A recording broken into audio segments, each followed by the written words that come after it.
¿Se ha preguntado alguna vez por qué el ser humano incurre en el pecado? ¿Qué enseña la Biblia sobre el pecado heredado? ¿Puede el ser humano dominar su naturaleza pecaminosa?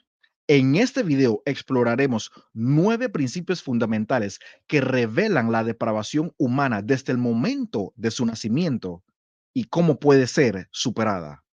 Comencemos. Número uno, todos los seres humanos nacen con el germen de la depravación en su corazón.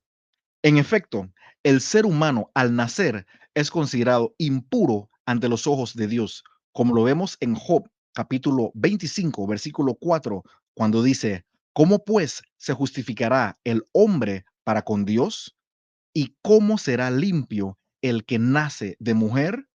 Y es que el ser humano es concebido y formado en el pecado, como lo vemos en Salmo 51:5, donde dice, he aquí en maldad he sido formado y en pecado me concibió mi madre. Pero ¿está consciente usted que el ser humano posee una inclinación intrínseca hacia el mal desde el útero o desde su nacimiento? Salmo 58:3 dice, se apartaron los impíos desde la matriz, se descarriaron hablando mentira desde que nacieron. Es que el ser humano es pecador por naturaleza, como lo describe Efesios capítulo 2, versículo 3, entre los cuales también todos nosotros vivimos en otro tiempo en los deseos de nuestra carne, haciendo la voluntad de la carne y de los pensamientos, y éramos por naturaleza hijos de ira, lo mismo que los demás. Y también vemos que la inclinación del corazón humano es malvada desde su juventud. Dice Génesis 8:21, y percibió Jehová olor grato y dijo en su corazón, no volveré más a maldecir la tierra por causa del hombre, porque el intento del corazón del hombre es malo desde su juventud, ni volveré más a destruir todo ser viviente como he hecho. En resumen, entonces, vemos que todos los seres humanos nacen con la depravación del pecado en su corazón. Número 2.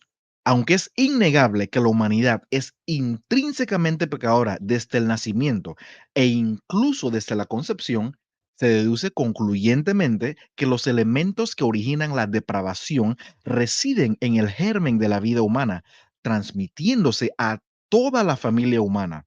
En consecuencia, esta naturaleza degenerada debe haberse originado en aquel cuya transgresión provocó la caída de la familia humana.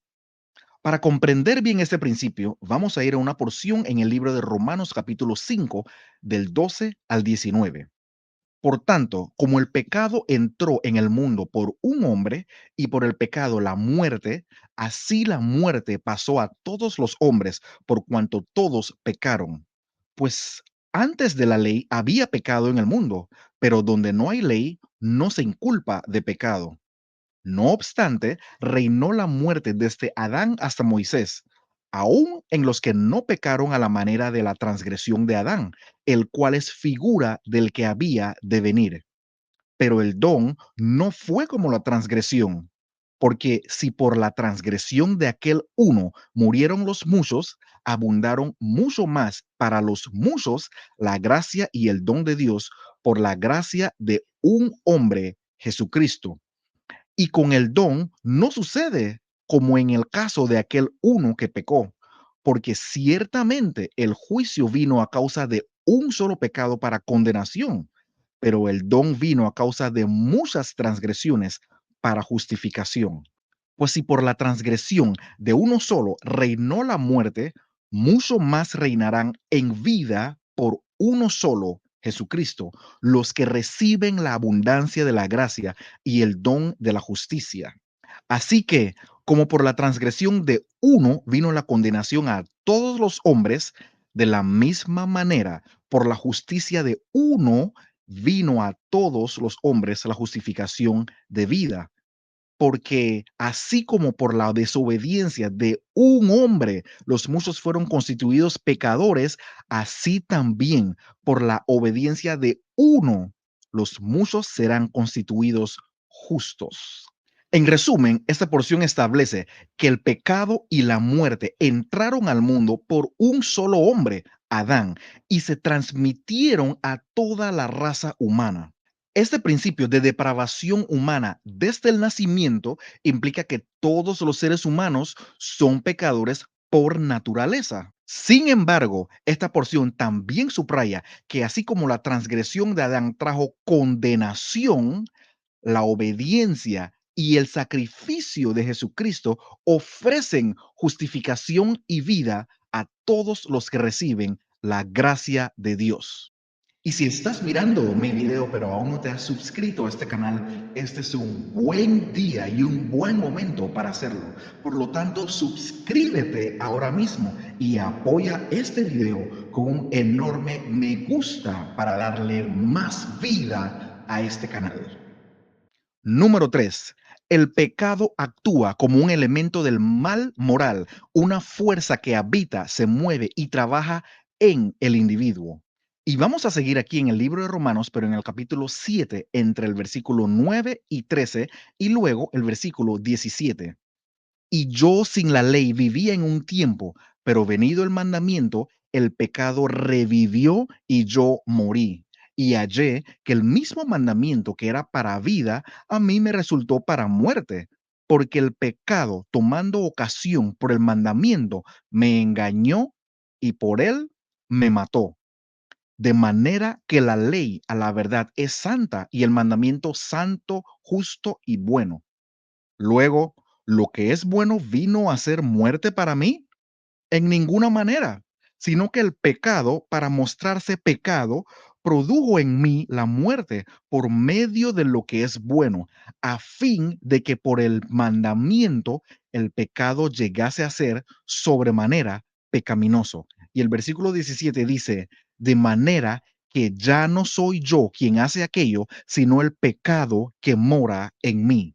En resumen, esta escritura implica que el pecado, como una fuerza moral maligna, habita y trabaja dentro del individuo.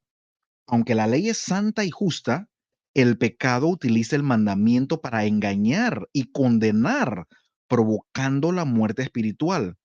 Así, el pecado se revela en su verdadera naturaleza pecaminosa a través de lo que es bueno. Número 4.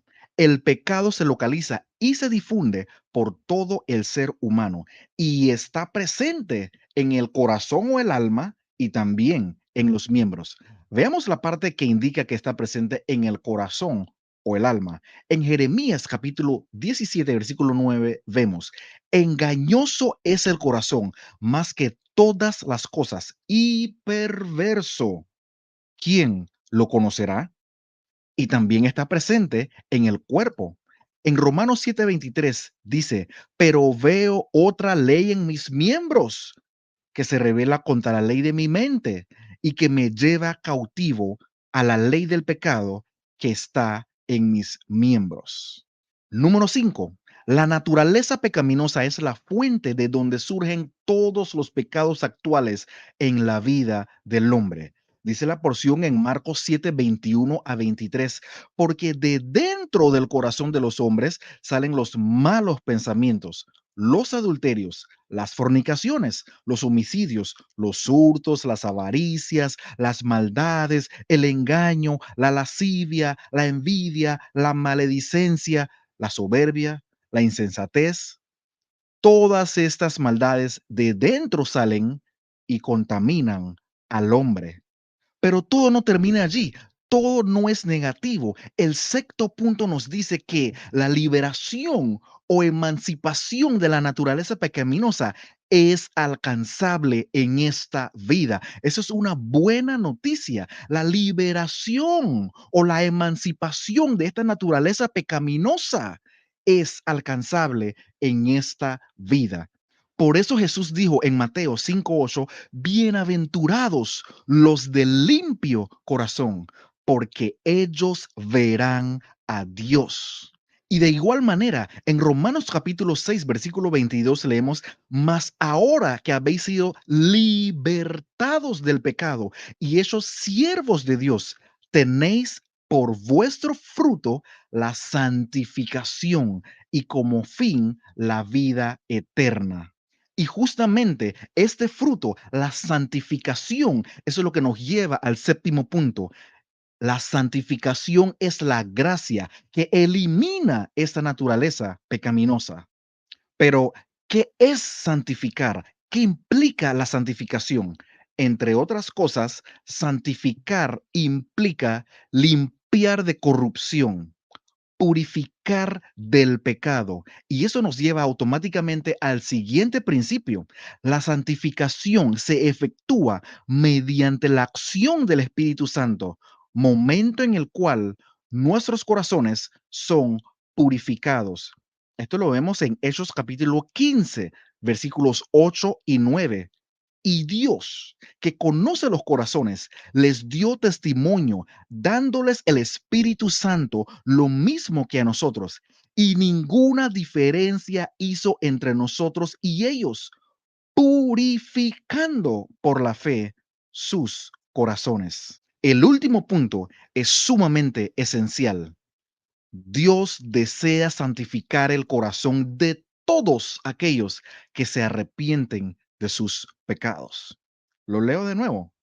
Dios desea santificar el corazón de todos aquellos que se arrepienten de sus pecados. Vamos a Primera de Tesalonicenses capítulo 5, versículo 23. Y el mismo Dios de paz os santifique por completo y todo vuestro ser, espíritu, alma y cuerpo sea guardado irreprensible para la venida de nuestro Señor Jesucristo. Está claro entonces, Dios desea santificar el corazón de todos aquellos que se arrepienten de sus pecados. Pero hay mucho más. Por lo tanto, toque la pantalla ahora mismo para ver el siguiente video donde ampliaremos más acerca de esta poderosa gracia disponible en Cristo Jesús.